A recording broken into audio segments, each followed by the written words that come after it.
Not only that, our guest Kevin Harrington is also on the board of the entrepreneurship program at both USF Tampa and USF St. Pete, right, Kevin? Absolutely, yes. Great to have you here.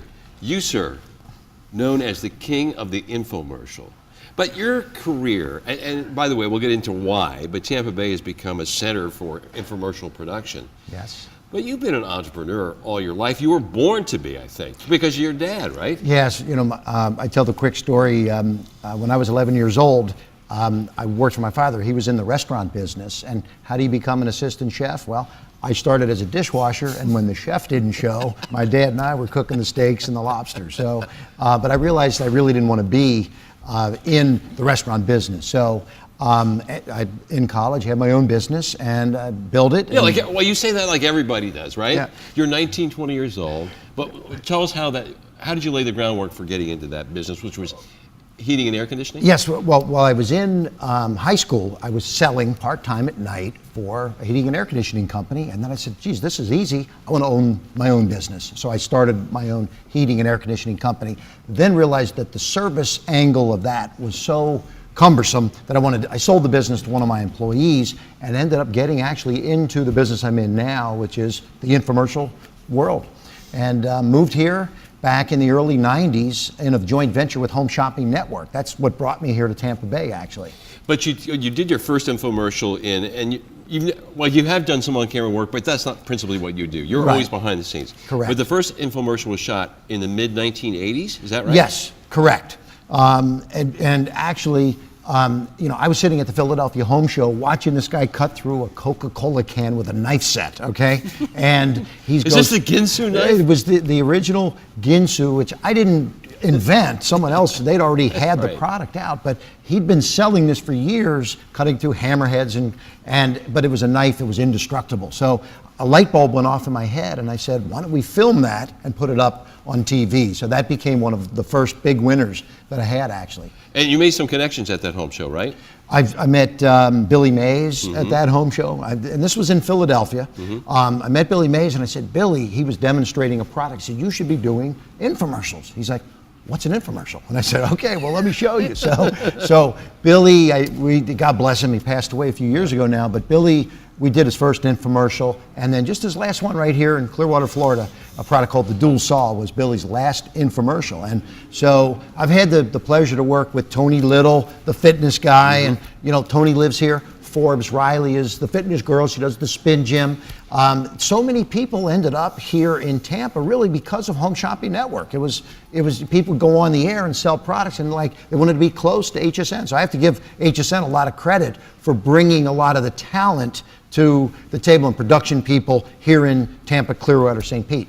But we see the half-hour infomercial on other stations. Explain how that works. You have to obviously buy that time to get that program on the air, right? Correct. So somebody like, you know, we deal with a lot of inventors that come to us with an idea. We license the product, and then we produce the infomercial. Now, after we license the product, we can sell it in all channels of distribution. We can sell it to Home Shopping Network, we can sell it to Walmart, Target, but we also sell it in the infomercial. And the infomercial actually builds the brand. So that's the key driver of building the brand. It's like, you've seen the Snuggie, for example, yes. Okay? Yeah. I mean, the Snuggie was a product that, when it hit, it built the brand, and that sold 24 million units in retail, Walmart, Target, all over the place. So TV builds the brand. I didn't mention the name of your companies. You've been CEO of numerous companies, but one of them is known as Seen on TV, Inc., right? Correct. And the other is, help me out here. Well, As Seen on TV Inc. Yes. is the parent company. Right. We're a public company. We Right. trade under the symbol ASTV. And that company owns a subsidiary, wholly owned subsidiary called AsSeenOnTV.com, Right. which is the biggest website of everything that you see on TV. So I made an acquisition of that company recently. And we also own TV Goods, which is the infomercial Right. company, wholly owned subsidiary, and just recently announced an acquisition that we're in the middle of right now called eDiets.com. So As Seen on TV Inc., as a public company, is in the business of using TV to build brands and make acquisitions. And your company was a privately held company until about a year and a half ago. A couple of years ago, You yeah. decided to go public. Why? Yeah. Well, you know, at the end of the day, I've started, built, sold, started dozens of companies, and I've always used my own capital. And guess what? It's, you know, you can only go so big with your own capital unless you're Donald Trump or Mark Cuban or somebody like that that has billions, okay? And so I wanted to build a big company. So I said, you know what? I ran into the right guys in New York, a company called National Securities, and we raised now, with the last round was over $15 million in capital and altogether over $20 million now. So with a war chest of capital, we can start building more businesses quicker and basically become a bigger business around the world. But you're now accountable to shareholders where you weren't before, correct? You know, at the end of the day, absolutely, and that's important.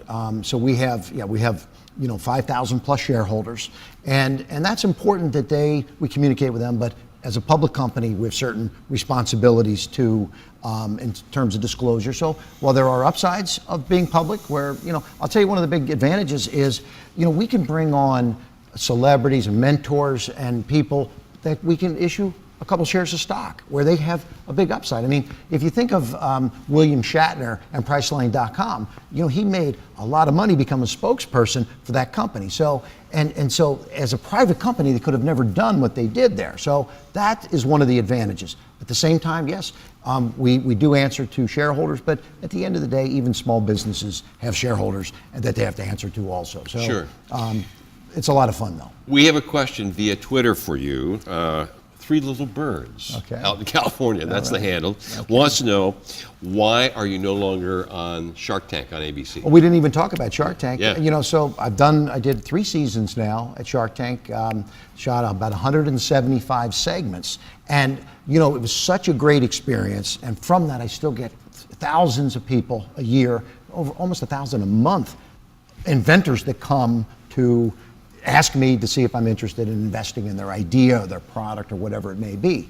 But, you know, the challenge is those things take you away. And Shark Tank actually is great as a show, and I love the show.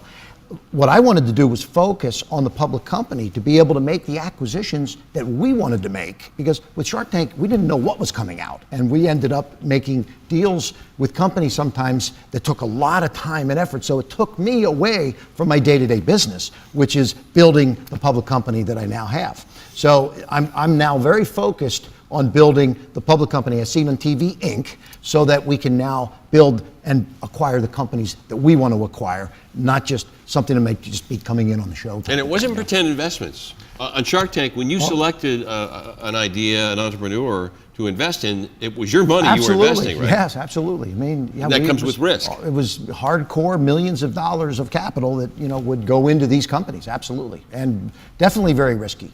You love this area quite obviously, and you said, as you said, home shopping kind of made it the mecca for the infomercial, and that's why so many people in your industry are here. Yeah. But you're also invested in the community as a good citizen.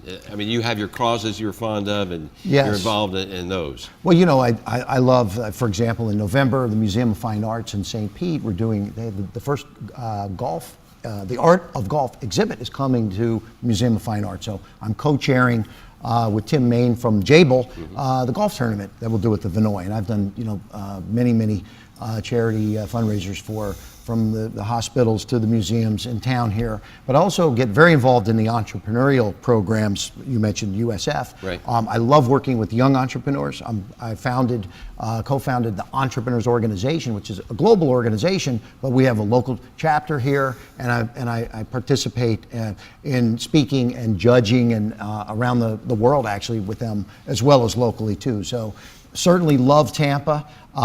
I owe a lot to HSN for bringing me here, but when you think about it, I can shoot shows. We're in the TV production business as an infomercial company. I can shoot shows year-round outside. We can shoot on the golf course. We can shoot. It's every place is a set for a TV show or a movie type of thing here in Tampa. It's a great place to produce infomercials. We had Ryan Sullivan on yesterday, who works for you. and he evaluates product for you. That's part Correct. of his job, right? Absolutely, yes. And and he's part of the entrepreneurship program. That's where I met him, over at USF, yeah. He did the master's track there, I believe, Exactly. right? Here's an astounding number. So we're talking about products. I can't believe this. You have launched 500 products during your career, resulting in $4 billion in sales. Do you sit back and go, wow, that's quite a body of work? Well, that's over 20 plus years. Realize So, that, but yeah. I think what it was is it's meeting the right people.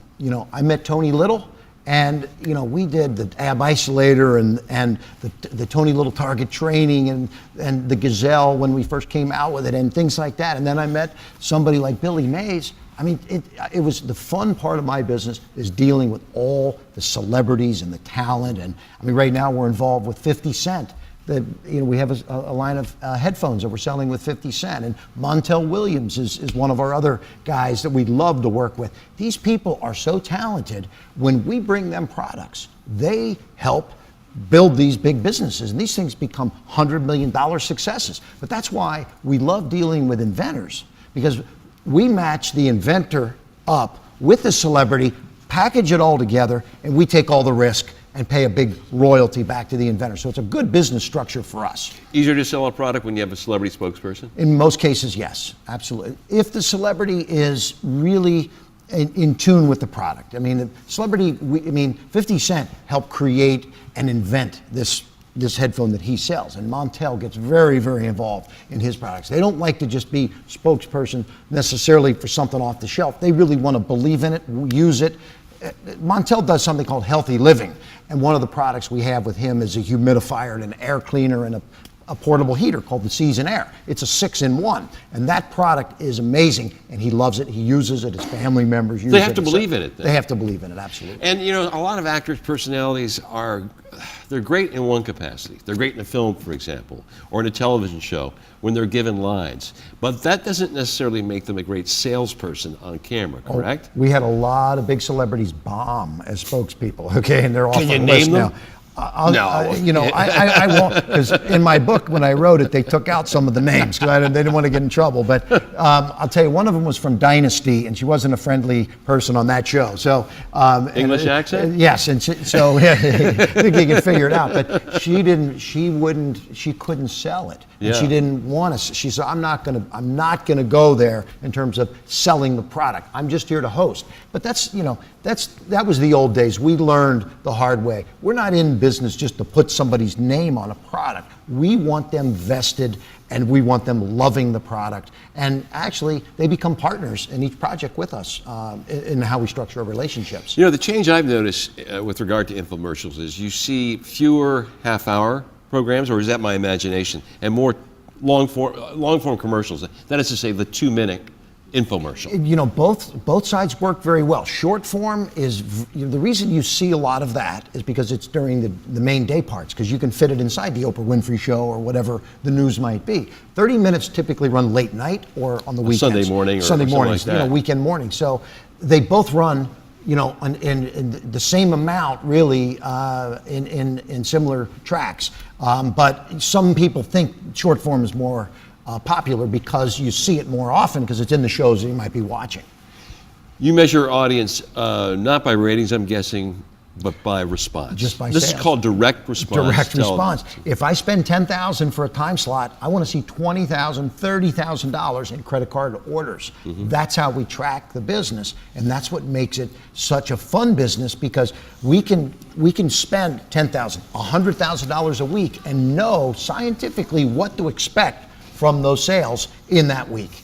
It's a predictable business. And are some products available both online and in retail stores? Yes, we start with TV. We also have the SeenOnTV.com website where we have 1,500 plus products. But then as we build the brand and we get millions of dollars in advertising, then we start putting them into Walmart, Target, Kmart, all the retailers. As the brand builds. As the brand builds, absolutely.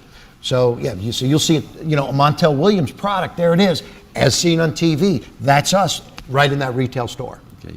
Kevin Harrington, fascinating conversation. I appreciate you being here. Hey, thanks for very having me, much. Frank. All right, Great take to see care. you. All right, next on Front Row Tampa Bay, one of the premier attractions, a Center for Marine Science. Let's, first of all, take a break.